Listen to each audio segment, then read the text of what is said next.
Yes, so good afternoon or good morning, everybody.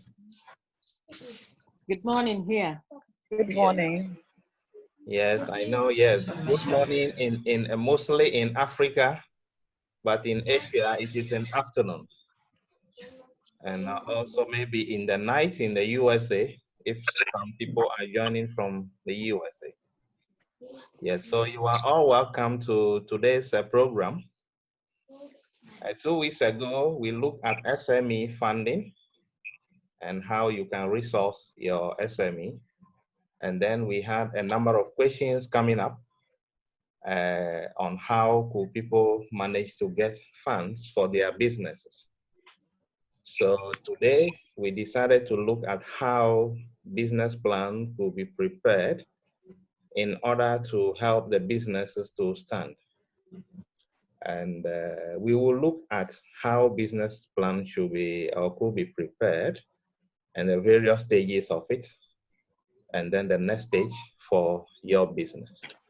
So that is the main thing that we are looking at today. And it is a good news that we are here today. Yeah, Richard Menchia from Malawi, you are welcome. Yes.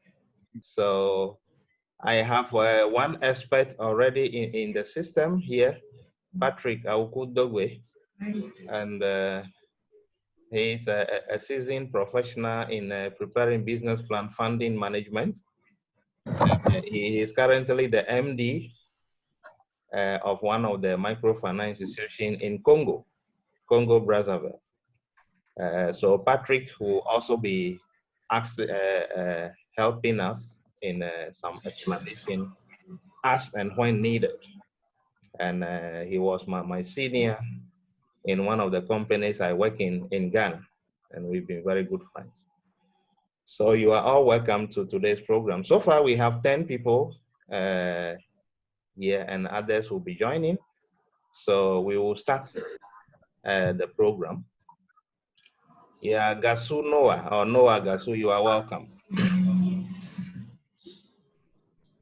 Okay, so I will start sharing my screen now, and then we will look at how we can proceed. All right, so today's topic is how to prepare your business plan. That is what we are looking at today. So we are going to start rolling. Okay.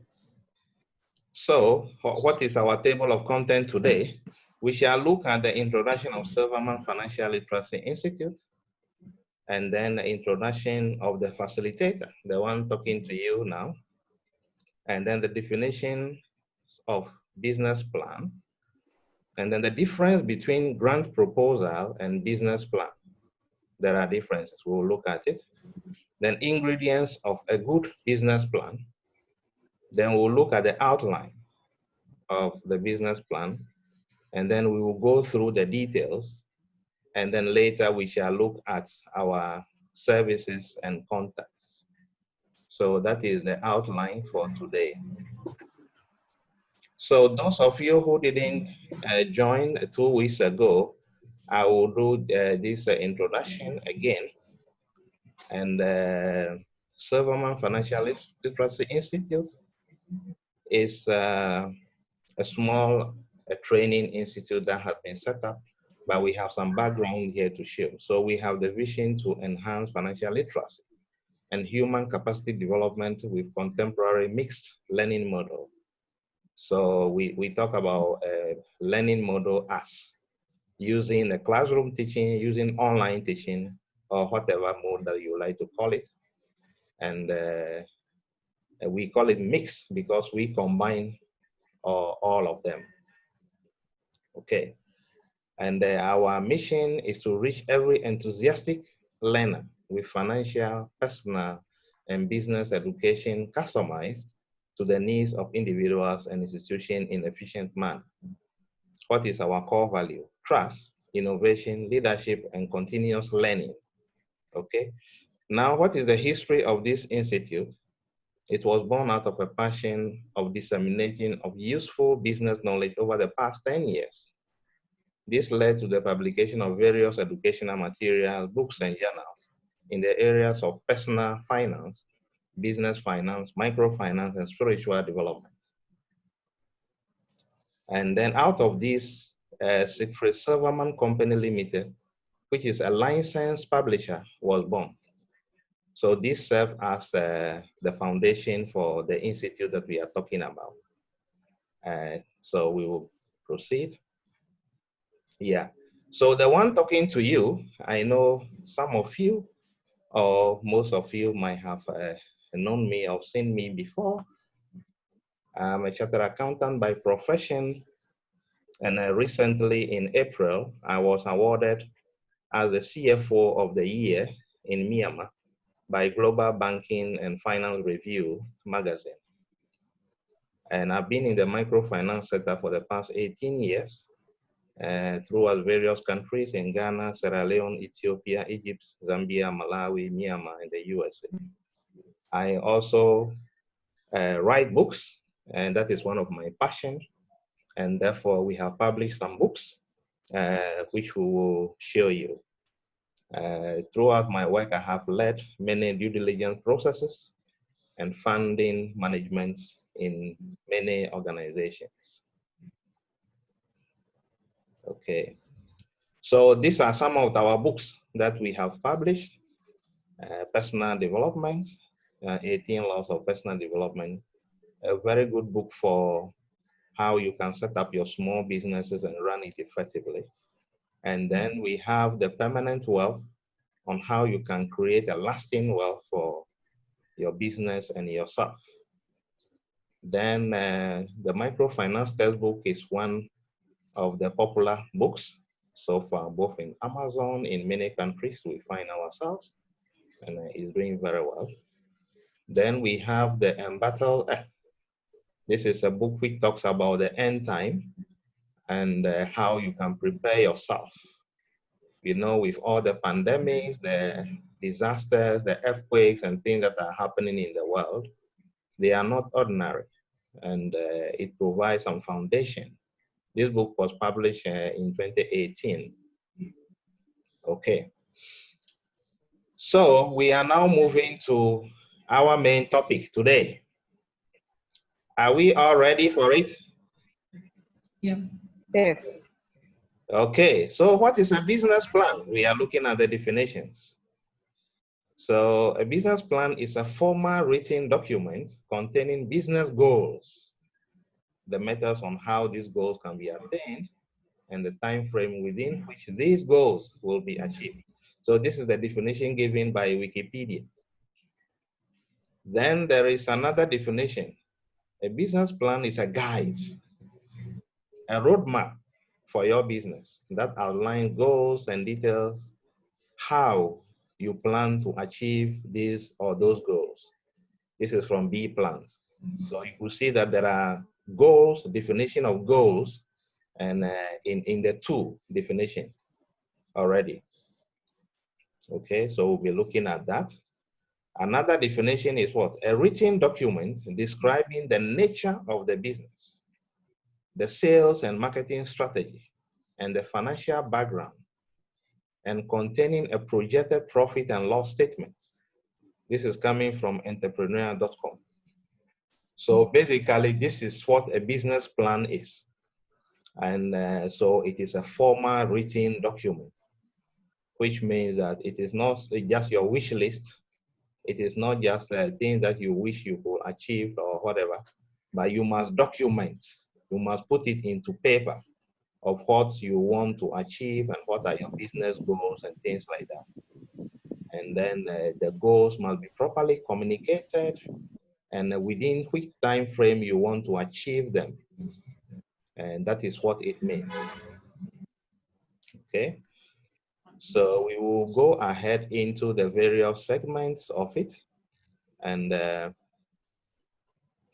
now there has been some confusion in the minds of many people concerning grant proposal and business plan. So I brought this slide so that we can see the difference, okay? So what is the difference between a grant proposal and business plan? So a business plan, we already look at the definition as a written document that describes detail of how a new or existing business is going to achieve its goals. But a grant proposal is a very clear, direct document written to a particular organization or funding agency. You see, here he's talking about funding agency. And then with the purpose of persuading the reviewers to provide you with support. So over here, we can see that there is a clear distinction, but you cannot know it exactly unless we go to the table or the picture below. Okay, so we have this below having grant proposal versus business plan. What are the differences? So the first thing on the grant proposal is a need statement. Other people will call it problem statement. Okay, and it will state what need do you have and how you want to address those needs. But in the business plan, this will be called venture description or goals. That is the difference over there. Now, on the grant proposal, you have project description. That is the project that you want to achieve or how you want to achieve it, and over there. And then the link over there is that this could also be described on the business plan as the same as it is in the grant proposal. Then on the organizational background, you will have to describe how you want to achieve those goals in the grant proposal and how it will be achieved. The same thing will be found on the operations of the business, how your organization and the management look like, and then some of the strategies in place. And then you come to the outreach and retention strategy. This will also be found at the strategy part of the business plan. And then on the grant proposal, we have personnel and project plan. This is also found similarly on the, yes, okay, I think I have somebody raising a hand. I think there is a question. Hello? I see the number 00031, raise hand. Do we have a question? Or shall we proceed? Okay, let's proceed. Yeah, then the last part of the grant proposal has a budget, okay? The budget of how you want to achieve your objectives and which was set at the need statement and how you describe it, okay? But in the business plan, you have the financials and then the projections are there, okay? Yes, I see a hand raised again.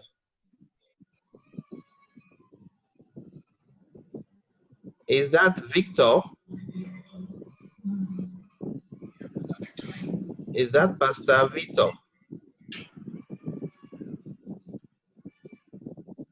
I can see the video. Okay, no, we will proceed, okay? If you have the question, if you have a question, you can let me know. Then we will stop and describe it. So far, is there any question from this side? Definition, and then we look at the differences between the grant proposal and business plan. If we don't have any question, the other aspect of the grant proposal is that grant proposal is typically an NGO or charity funding process. So for example, if you want to pursue some goals, some business, not necessarily business, funding for your charity cause, then you need to approach some bigger institution or NGOs to fund you. You are going to do what we call grant proposal. But if it is a business that is something that brings profit, something that brings some benefits or whatever, you are looking at what we call the business plan. The two of them have some similarities, but they are written differently because of the objectives, or maybe the goals, if you like to speak. Yeah. Okay. Let's look at the key areas to consider when you want to look at the business plan. So some key that you have to consider is the purpose. The first one is what? The purpose. Set what you want your business to achieve, apart from generating a profit. You see? So if you want to do your business plan, what is the purpose of doing it? Why are you doing it? Is it just to make some business and make some profit, or you have some other objectives alongside it? You state the purpose clearly. Okay? And what are the objectives? You may have several objectives, but you must make it SMART. We call it SMART, and that is that your objective must be specific. Specific means that it must be something that is concise, and then straight to the point, and then it must be measurable. It must be measurable means that it is something that you can quantify. Maybe I want to do this in 3 years' time, and then I want to achieve 20% growth in my business or in my profit. So it is measurable. It's achievable. You know, you should have goals that are achievable, something that you know that you can achieve. I explained to some students a few years back that if you are a student and you have been getting an average mark of 45% to 50%, don't put your goals as achieving 90 to 100% in your exam.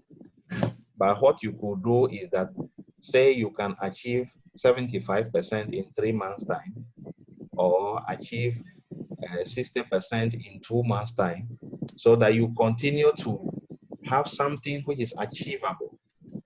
Okay, realistic. Something that is realistic means that it is within your reach. You will be able to substantiate what you are talking about, and then it must be time bound. So normally business plans are done within a scope of, let's say, 4 years, 5 years, 6 years. You put it within some measurable time. Okay. Then your strategy. What is your strategy? So think about your potential customers and competitors, economic conditions, trends, and technologies that could affect your market, and how trade operates in your chosen business sector, and who your suppliers will be, and then the staff and facilities and equipment you will need. Very important. But we'll be looking at the details of this later on. Yeah, Mr. Kupi, you are welcome. Okay, so budget. You look at budget, yeah, a 12-month cash flow statement, and is needed, and which you can also look at the estimate of a realistic 2-year profit forecast, and then all that is necessary. But all this will be shown in the next slide. So we will consider this more. Okay. Okay, now let's look at the outline of the business plan.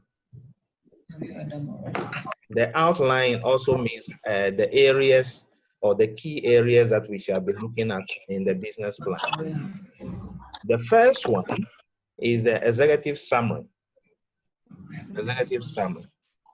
Then we'll look at the company description, market analysis and marketing plan, competitive analysis, description of markets and organization, breakdown of your products and services, your funding requests, if there is any, and then your financial projections.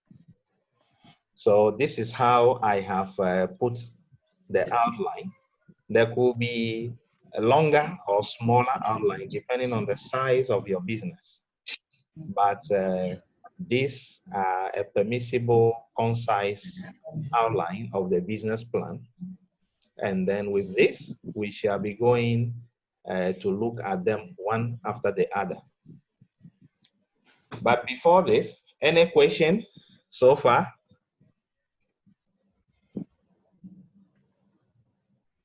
Any question for me? Or contribution? Okay, we will proceed if there is no question. I believe the questions will be coming after, or maybe when we start with the details side, okay? So let's go to the details.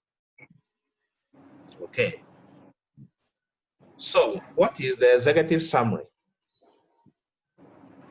The executive summary should be the part that should appear first in your business plan, okay?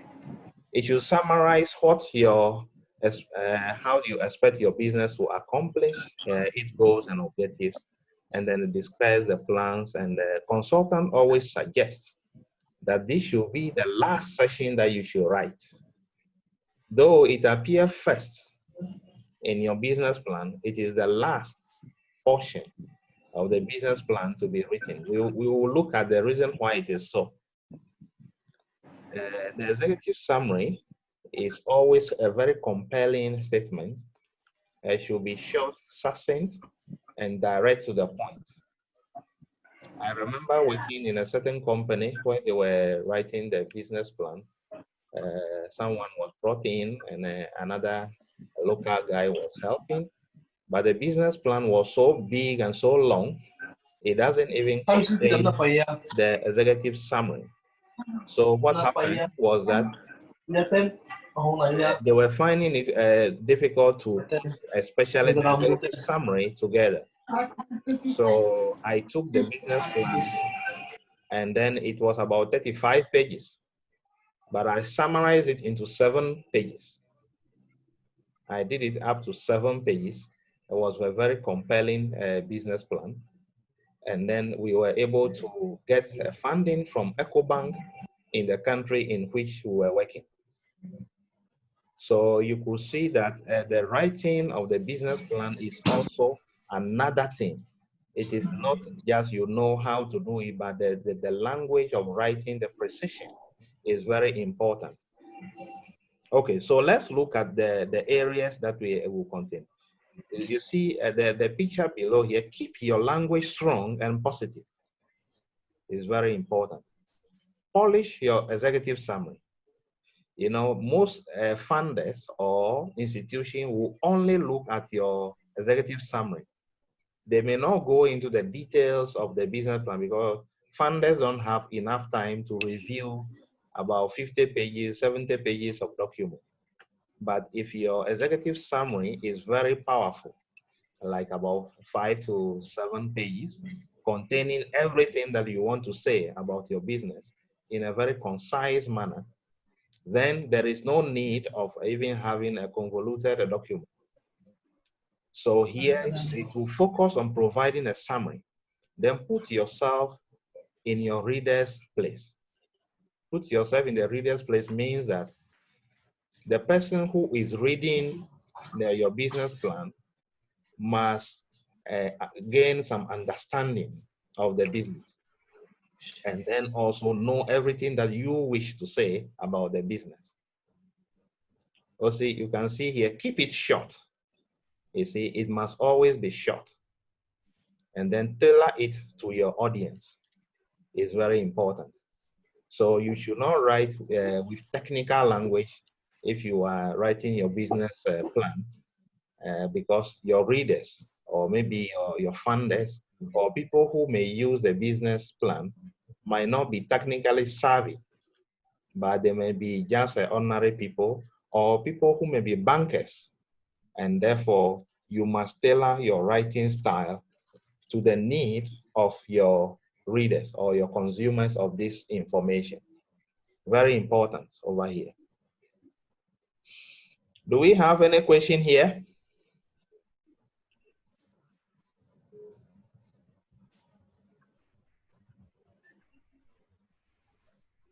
Okay. No question?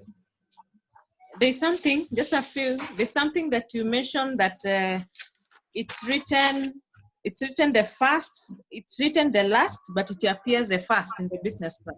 Yes, please. Maybe you can expound on that. Okay, thank you. It appears first, but it's written last. Yes. So what happened is that you must develop all the other aspects or all the other sessions of the business plan. And after you have finished, then this will be the summary of all the sessions. So that is why it is done as the last. But you are going to put this summary at the top of all the details that you had earlier on. So the executive summary is always the first to be seen in the business plan, but it is written last. It is the last one that you have written. That is the meaning. Okay, thank you. Yes, please. Thank you very much. Okay. We will look at the company description. Okay.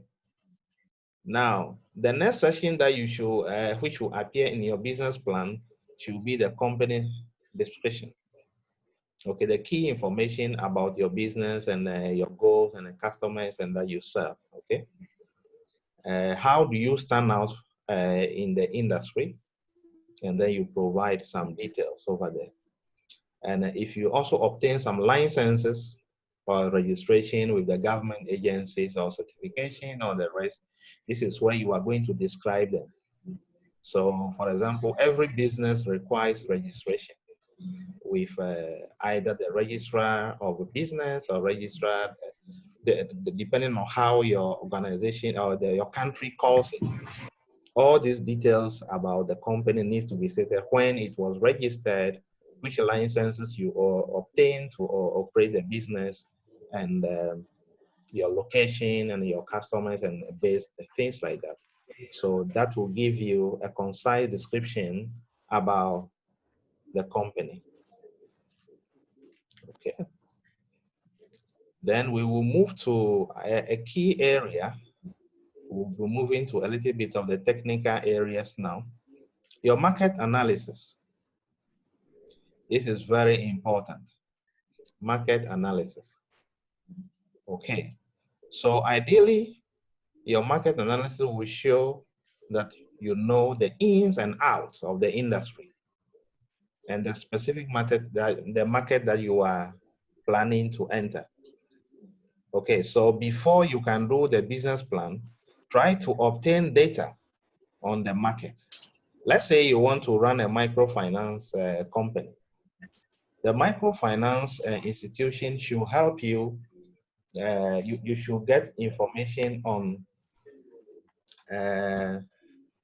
You must get data on the system and the industry, and then who are the major players in the market, how do they operate their businesses, and then the number of institutions in the market and the rest. Okay, this is very important. You obtain an industry information and make sure that you know the key players in the market, the number of players in the market, what are their sizes, what are their capital sizes and things like that. Very important. Okay. And then you put this into an analysis and then ensure that you know the business. Okay. And then in addition, you need to provide details about your consumers and then how you are marketing to them. Okay. Do we have any question here? I think there are some messages that are coming in, so let me check. Want to add? He's not getting. Yeah. Okay. So yes, there is a suggestion that we can introduce ourselves. If you you can also write, just send a message in the chat to introduce yourself. I can see Dorcas from Kenya, and then we have okay. Okay, someone saying that my volume is low. Okay, not yet. And yeah. Okay. Yeah. There are other aspects that we are going to go into. Yeah, there are a few questions I've seen. One question is, what is the recommended length of the description? 1 page, 2 pages. Okay, so that is a question that we have to answer. So I'm sure this is talking about the executive summary. Or if not the executive summary, then we are talking about the company description. Yeah, a company description shouldn't be too long. Description, at least 2 pages should be enough. But if you are talking about the executive summary, I would recommend between 5 to 7 pages. Between 5 and 7 pages should be able to summarize all your businesses. Okay, I believe this will be okay. All right. If you have question, also you can type it in, and then I will read it out, and then we can also describe. Okay. And then I'll proceed with the market analysis and marketing plan. So we have already described it, how it is, and how it should look like. Okay. So another aspect of the marketing plan, how do you plan to reach your consumers or your customers? Okay. So that comes into what we call the marketing plan. Okay. Sorry. Yeah. So we have what we call competitive analysis. You know, after looking at the industry, and then in the industry's analysis that you have and how the players are in the market, now you have to analyze them. Then, for example, if you are into dealing in motor vehicles, who are the providers of motor vehicles in that country? People who are selling Benz, people who are selling Toyota, maybe Chrysler or other vehicles. You must know all the list of the suppliers and then the type of vehicles that they are dealing in and who are their consumers and the rest.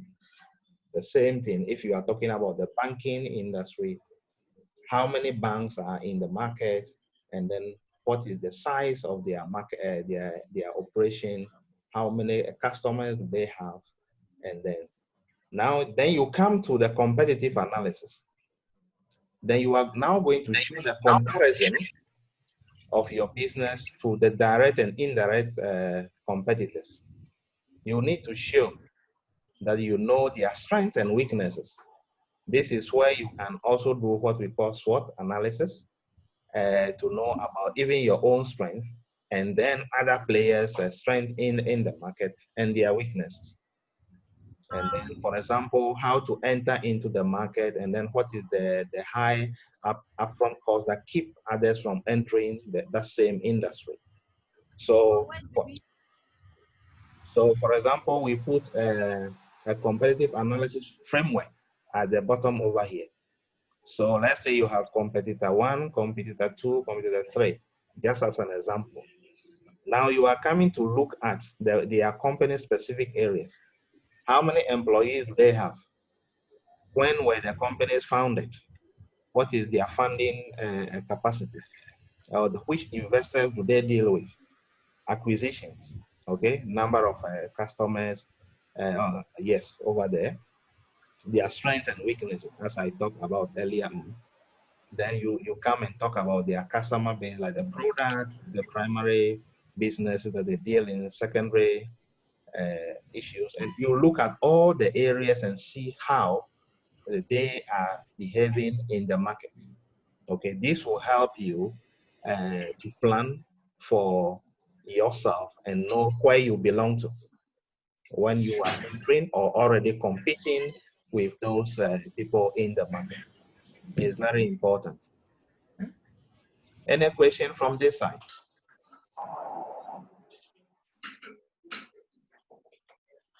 like this up to Okay. All right. We will proceed.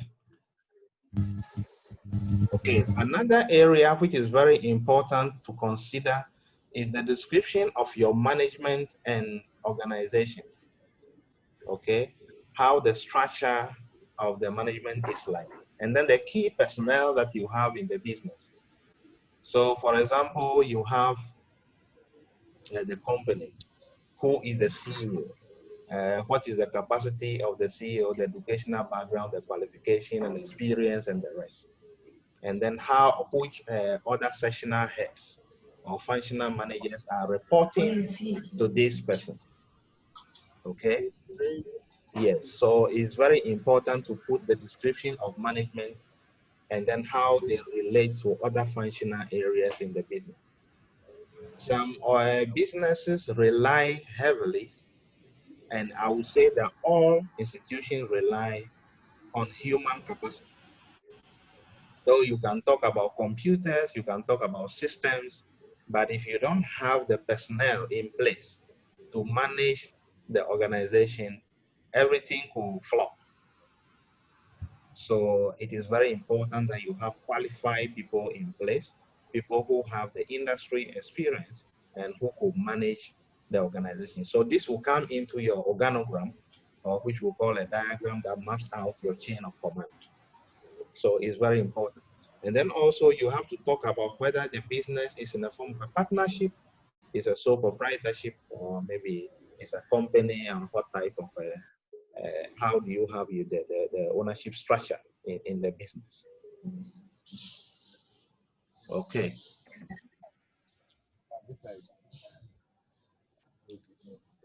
Okay, I have one guy who have just joined, Richard Amuzu. You are welcome. Hello, Richard. Hello, sir. Okay, Richard Amuzu, you are welcome. Thank you, my boss. This is Kofi Nsebo. Okay, Kofi Nsebo, you are also welcome. Yes. Thank you, sir. Thank you. Nice to have all of you here.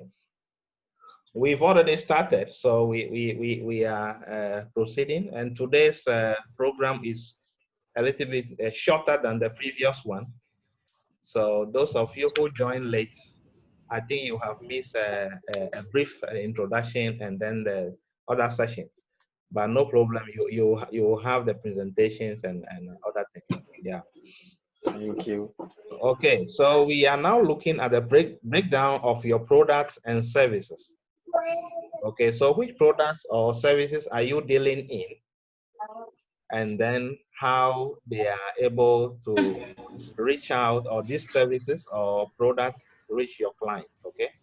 So extra information about them in a separate session. Okay, so whoever is reading this business plan should know exactly what you are planning to create or sell, how long your products are supposed to last, and how they will meet an existing need.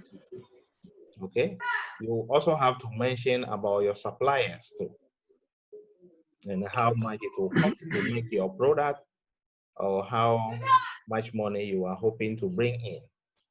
Okay, so for example, if you have a product or service plan, you have to talk about the product and services you are offering.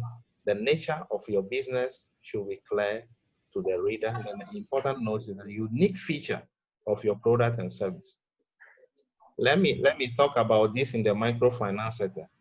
You know, we all offer loans to our low-income people, but how the loan is given is very important. Now, you can approach a bank and they require everything from you, from your grandmother's birth certificate to your grandfather's documentation. You see, it will take you about 3 months before you provide all the documentation before the loan is given.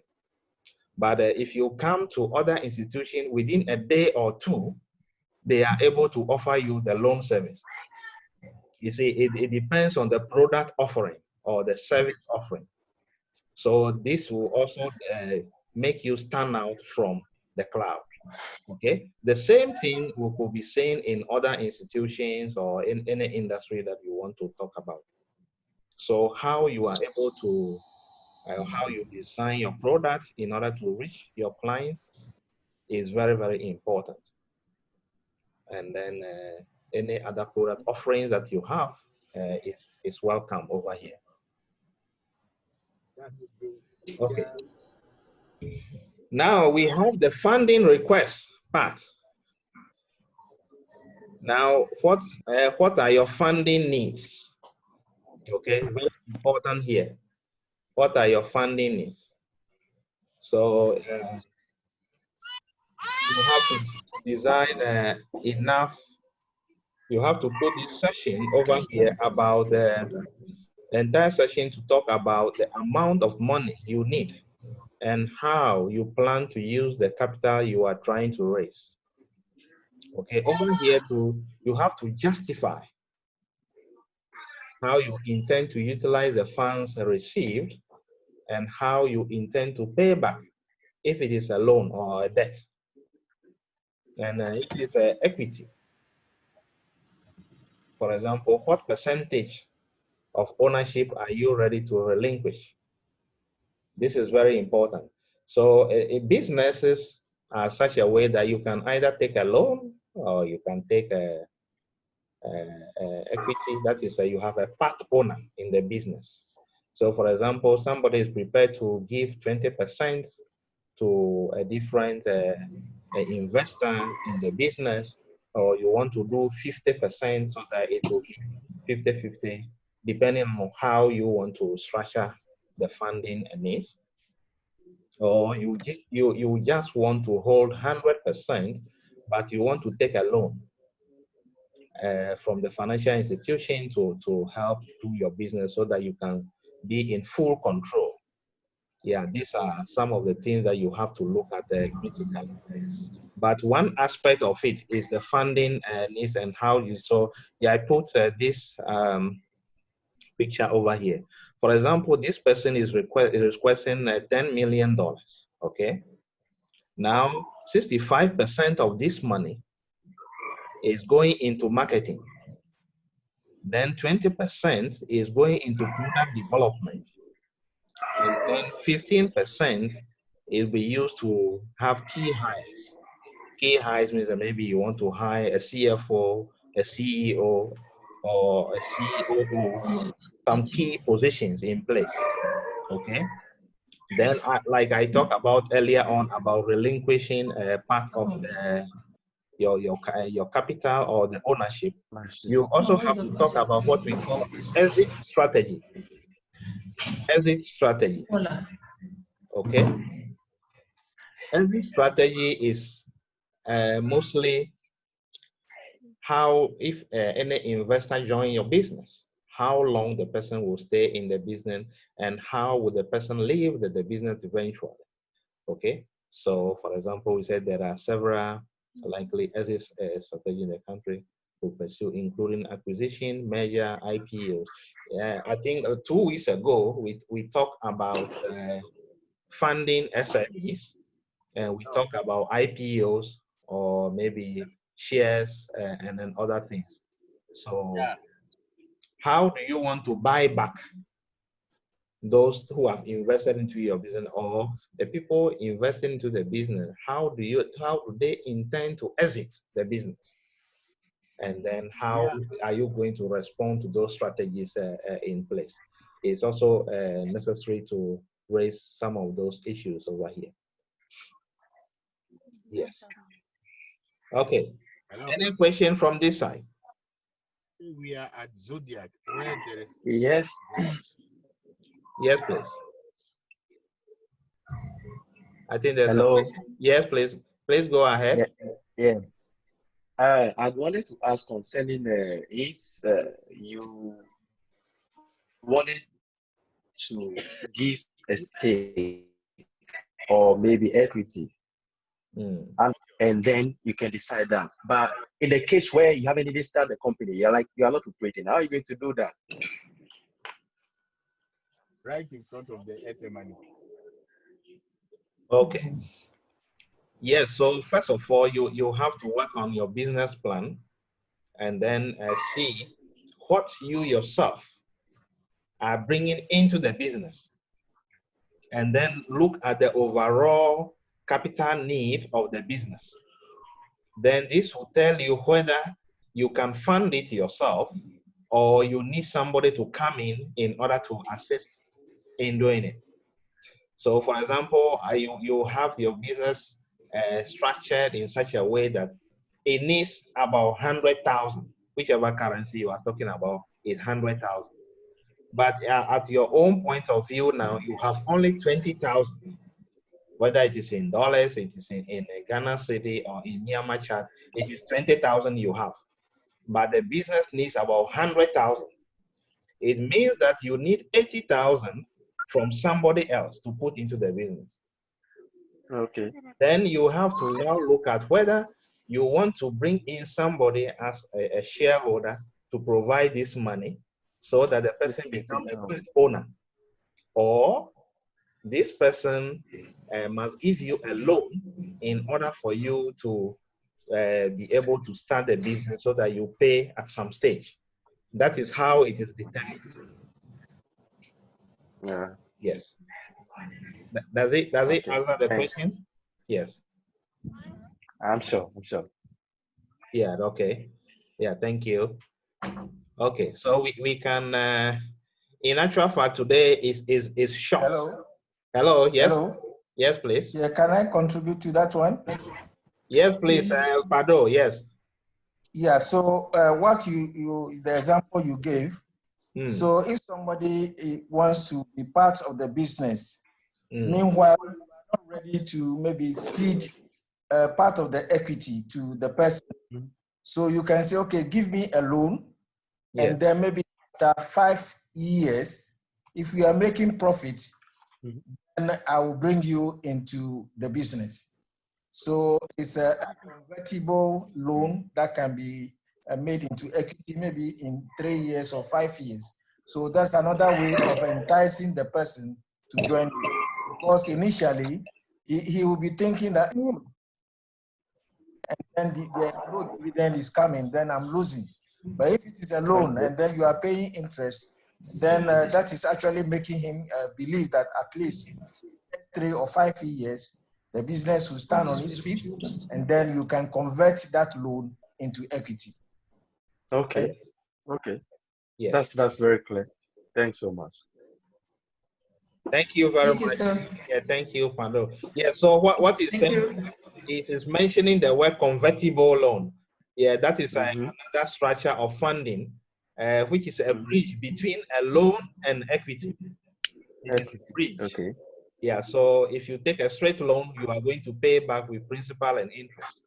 And if it is equity, the person, you are not going to pay back, but you have to share profit every year with the equity owner. But in between the two, that is what has been described. Yeah, so that the person takes some portion of some payment, but eventually the person could become an equity shareholder in the company. Yeah. Okay. Yes. Okay, so we can look at, I think I am almost done, but the most important part or the most difficult part of the business plan is the financial projection. Yes. And this is where you need someone with a financial background to be able to put it together for you. A banker or an accountant or somebody who has experience in projecting businesses, looking into some 3 or 4 years, 5 years of a business and how your cash flow needs are going to be, and then what sort of funding you need, and then the funding structure. That's like the previously we discussed, whether it is going to be a debt or an equity, all those things will be put in. And then your profit and loss projection will be put in over here. So this is the financial projection which comes into the business. And then well, the best way of doing this is to look at the anticipated revenue for the first 12 months and Sorry, let me, I think I have to mute some, I think some noise at the background. Okay, I think it's mute now. All right. Okay. Yeah, so the financial projection is very important. And then, and as I said earlier on, you need someone with abilities in figures. That is a finance person, accounting person, a business, like a banker who could put this thing together in a proper format. And it's very necessary that the business plan is put into figures. So earlier on, we talked about the executive summary, which is summarizing everything. But we talk about also the details and the rest. So that all the details that you have written will now come into the financial format. It should now come into figures. And then these projections needs to be put into how you are going to generate a profit out of the business, whether you incur some losses for the first 1 year or the first 1 or 2 years before making profit, and then how you are going to fund that losses and before making profit later on. All this thing will come into the projection. So this is the area that is very important for, very important for any funder, whether the person is a shareholder or a banker who wants to put money into the business. They will look at your financial projection and look at especially the reason behind your numbers. How come that your projections are so high? Or how come that they are so small? And the rest. And then looking at the economic environment and the rest. And this will help you to come out with a reasonable financial projection, which will form part of the business plan. Okay. So this is about all that we have today. And this is how the business plan is. And what we do is that I know question will be coming in. Yes, Pado? Please, can I ask a question before you move to the next one? Yes, now, a question. I just want to find out in the financial projections column, maybe if you we want to add some more weight to your projections, some of the funders or the investors, they will want to look at your cash flow for at least for the first year, because most investments normally show losses in the first and second year, but your cash flow is good. So if they look at your cash flow, then that will give them some confidence. So maybe if you want to give more meat or more understanding to the financial projections, it's advisable that you add a 1-year cash flow statement. Thank you. Yeah, thank you. Thank you very much. Yes. So you can see that in the writing here is that you will report your anticipated revenue for the first 12 months and your annual projected earnings for the second, third, fourth, and fifth years of business.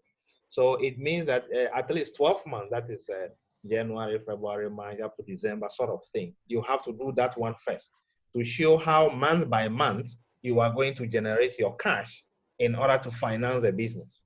Then from year 2 onwards, you are now going to put it into yearly format. That is a way of designing the projection as our senior colleague is talking about right now. Yes. So thank you, Pado. Yes. Do we have any other question or contribution? Well, I have a question. Okay. Yeah, this question is assuming I went in for a facility based on my business plan, but I have my private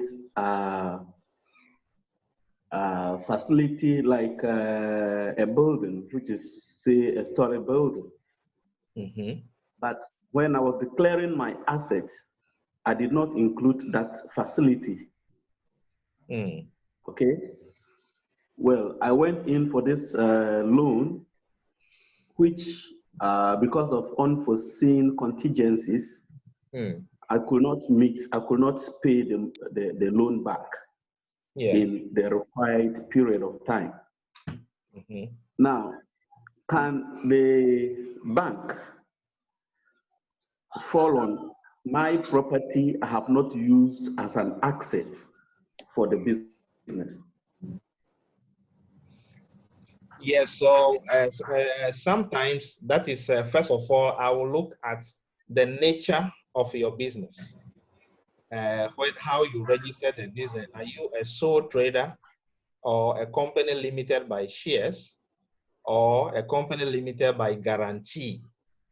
This also will determine whether they can fall on your property or not. Okay, it's a sole proprietorship. Yes, for a sole proprietor, for example, you are taking all the risk, and then all the risks, and then it's not limited to only the money you put into the business. So any other private property that you have and whatever could be counted in this wise. But it also depends on the loan covenants. And that is why you need to read the loan covenants very well from the banks. What are the things that are stated in, and what are the things that they can fall on and what they cannot fall on and whatever. But I understand that the reason behind your question, because I know that some banks or some microfinance institutions have been taking people's properties, even if they have not used them, as a collateral for loans. Collateral. Exactly. I did not use it as a collateral, and I have not cited it as a property. I have not cited it as my asset. Yes. Yes.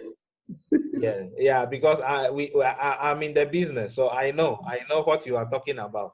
Yeah, so that is you must read the loan covenant very well, and sometimes they put in some clauses just to put it that all your properties, both movable and unmovable and things like that, will be taken when you don't pay off. Those clauses are very important. You need to read them carefully before you sign the loan agreement. Yeah, I think this is what I can talk about. But my senior man, Pado, is here. He is very seasoned in that area. Maybe he can give us some advice. Yeah, maybe what before he acts his voice, I just want to appreciate your comment and the response. Yes. The problem we always have is when we need a facility, we are always interested in getting the money. Exactly. We are ever ready to receive the money, but we are not ready to look into the policy. What is the policy entail? Okay, so my brother can add more so that I'll get more in-depth knowledge. Okay. Yeah, what I want to add is that he mentioned that you need to look at the loan covenant. Yes. It's really important. And then there's something that probably the bank or that financial institution can do. If you are not able to pay, they make a demand. One, you don't respond. Two, you don't respond. The third time, then they take you to court. If they take you to court, that is where the court is going to say, okay, if your company as it is now cannot pay the debt, then they are going to issue a garnishee order on your private property to enable you to pay. So that is why it is important that you look at the covenant. So, and most financial institutions, they depend more on the cash flow rather than the collateral, because the collateral is difficult to sell and to pay. So they look at your cash flow rather than the collateral. But when they give you notice to make repayment, 1, 2, you don't, and they go to court, that is where the court has the ability to issue an order, a garnishee order on your assets, which means they will sell the assets to make the loan repayments. Thank you.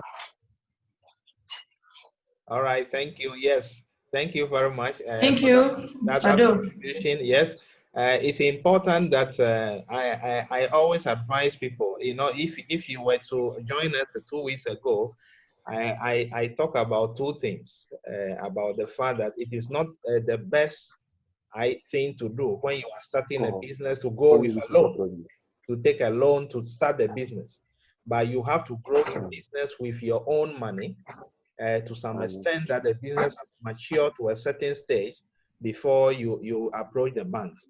And I also talk about looking for angel investors who will put in money into the business. And then you can also talk about the venture capitalists. We discussed all those things 2 weeks ago, actually. So the best is that when we are doing some businesses, our first approach for funding should not be the banks or financial institutions. We should look for other forms of capital. And otherwise, the banks are ready to ransack you and destroy you immediately. You default in payment. And that's how it is.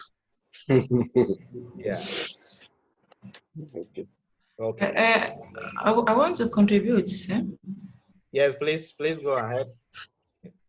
Yeah. Last week, you said that an angel investor also who should inject into the business for some time before you go into maybe a bigger loan, or there's no need because the angel investor is like a shareholder or somebody who wants to invest the money into the company or business for some months, then take back its money. So I think this one too can be applied to this, right? Yes, please. Okay, yes, so, thank you. Yes, so the same idea could be applied to the question that was put forward. That the best for the small businesses is to look for some partners or a venture capitalist or an angel investor to do the business alongside to some extent that it has grown to a point where you can take loans. I think that is the best approach. And I also talk about the microfinance loan. In some countries, you can take a loan without collateral. So you don't need to use your property to guarantee or whatever, which also help. But in some countries, you can also not take the loan without collateral. Yeah, so it depends on country-specific needs. Yes.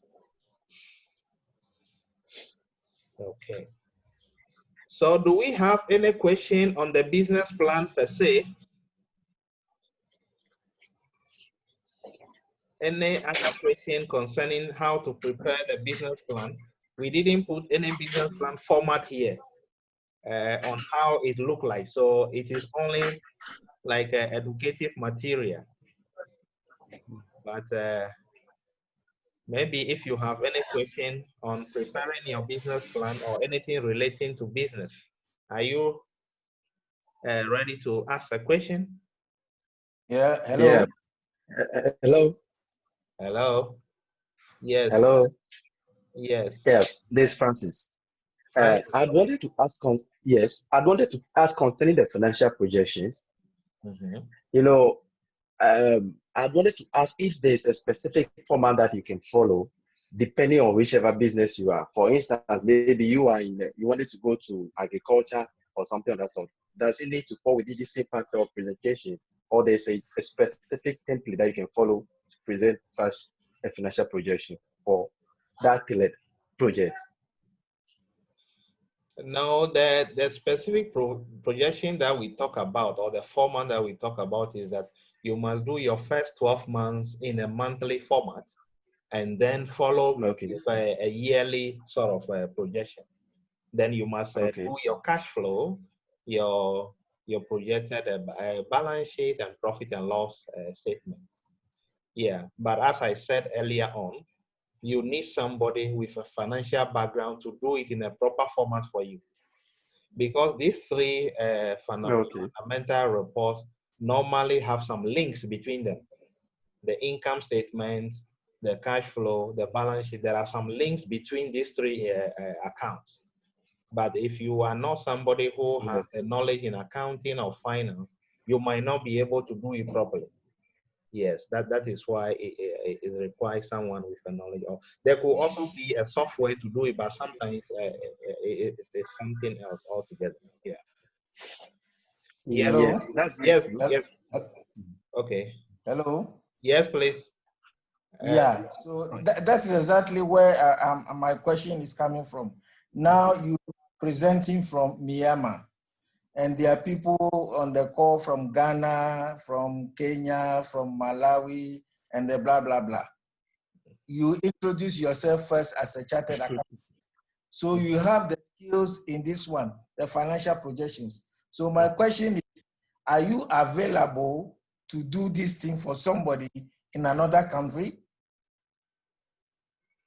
Yeah, thank you. Yes, I have. In fact, I have done a number of these business plan across countries, even just by where I am at the moment. I know when I was working in Malawi, I worked in Malawi for 3 years. I prepared business plan for some companies back in Ghana without even visiting Ghana. And then when I came here in Myanmar also, I prepared about 2 or 3 business plan or do finding a strategy for companies back in Ghana. And I did everything online. I just have to get the information that they are due, but then I'll prepare it in a format that it is needed, and they will be able to talk to the investors. And then also, if it is needed, I could link them to the funding source. I was able to do that from where I am. So yes, I could do it from here. Okay, so I know what you are doing now is like it's free. You are not charging us. I believe that one there will be some professional fees. So if those who want to go that way can contact you privately, and then you move ahead. Is that it? Yes, yes. For those who want to do their business plan, or they want to do their funding strategy, and then they are finding it difficult to do it, or need some professional experts to do it for them. Yes, I am available.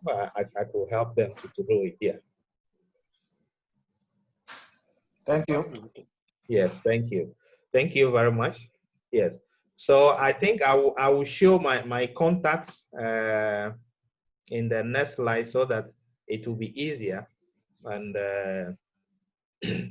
so over here, we have the services that we provide is we do this mixed mode learning, that's facilitation of financial seminars and workshops for groups, associations, and institutions.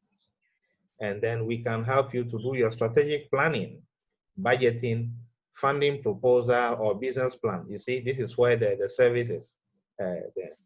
Then sources of finance for individuals and institutions. We will be able to help you on that.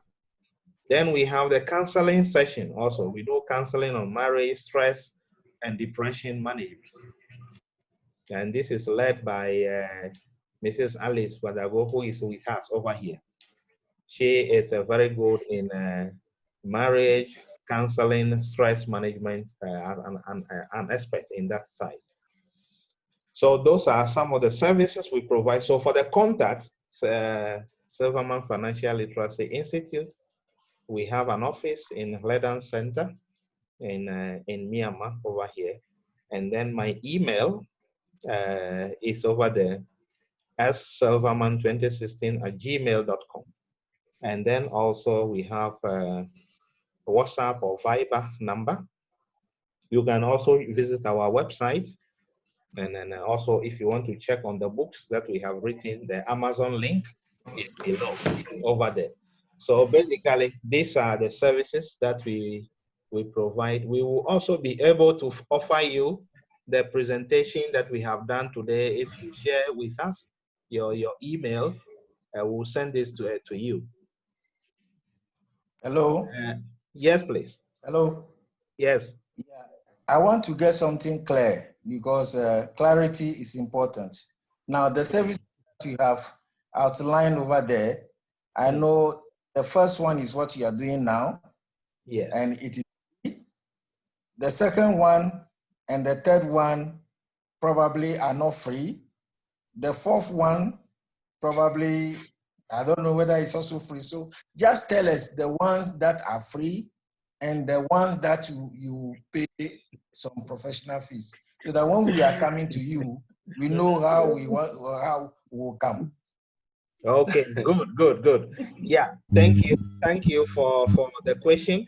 Yeah, so for strategic planning, budgeting or funding proposal and business plan, this will not be free if you want a professional work to be done for you.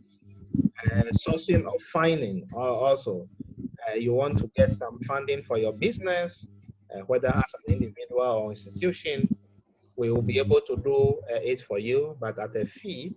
It's not anything that we can put here for now, but you let us know your requirement, then we will know how we will work on it. Yes, training also is not so free, because we have to pay for the facilities, the training rooms and the rest. But for this sort of training that we are doing, it is just a free training for people to know about how this thing could be handled.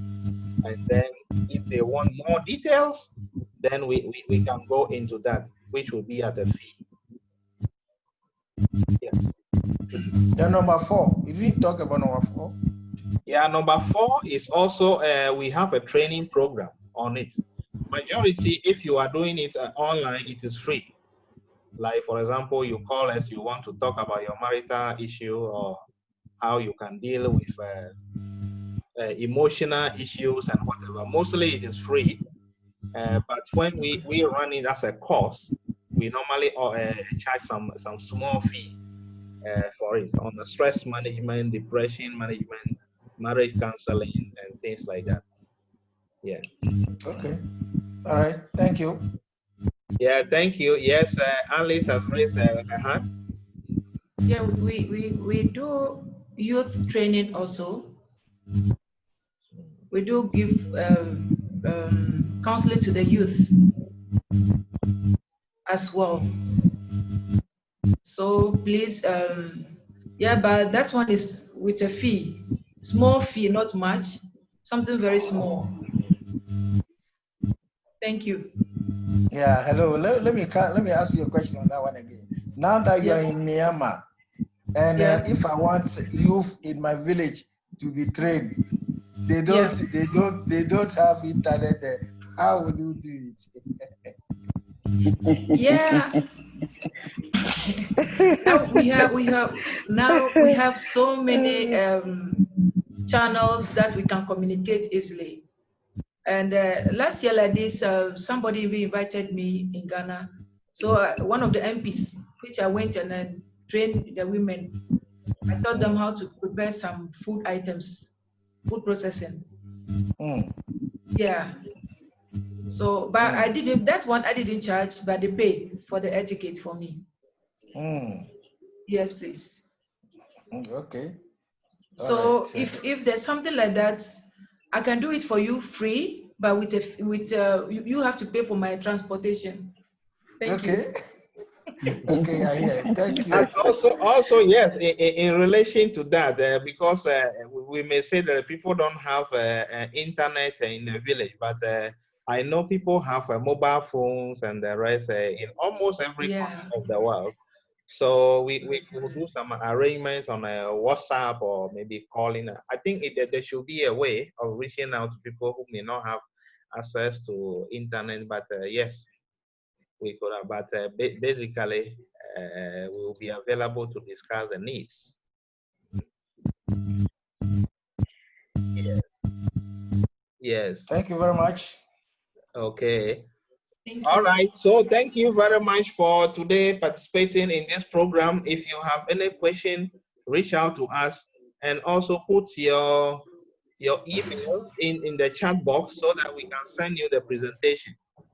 And if you have any question, you can reach out to us on the numbers over here so that we will be able to reach out either through email or WhatsApp or Viber or direct call, then we'll be able to reach you. Yes. Okay, that's good. Thank you very much. Thank you. Any question again, or any contribution, you can still say it here. Well, okay. Yes, I just want to say I'm so impressed with the presentation. Joe, I joined in a bit late, but what I've gathered is good. Pado, thanks for the input. I think it's been resourceful. I've just decided to learn today. It's good. Maybe the next one I may also chip in just a few thoughts. But so far it's been impressive. Madam Alex, happy belated birthday. I think 11th was your birthday. Hey, it's a blessing. I've been seeing your beautiful picture from Facebook. God bless you. You're doing a great job. Bless you too, sir. Thank you very much. Yes. Yeah, Richard. Is that the Richard I know? Yeah, Richard is yeah, the Richard you know, the one we met in Dubai. And yes, the please. Richard we met in Dubai. Yeah. Yes, please. He's specialized in microfinance training, actually. Wow, I know him. I know him. Yeah, Pado was my boss at Opportunity International. Great, Richard. Yeah. Right. And Pastor Nana, do you have any question for us? No. Enjoying my time listening. Okay. Thank you. Zantiam, I didn't hear from you, Zantiam or Annie. Hi. Yes. Oh, it was good. Thank you very much for your time, both you and Alice. Happy birthday, Alice. Thank you. Right, thank you, Mom. Yeah, it's really good. We learned something, and then when I get the presentation, I may have a question, so I will reach out to you later. Okay. All right. Thank you all for coming listening today. I wish you all the best. All the best too. Thank you. Thank you, Mom. All right. Okay. Bye-bye. Okay. Bye-bye then. Bye-bye. Yeah. Bye. Bye-bye. Bless. Bye.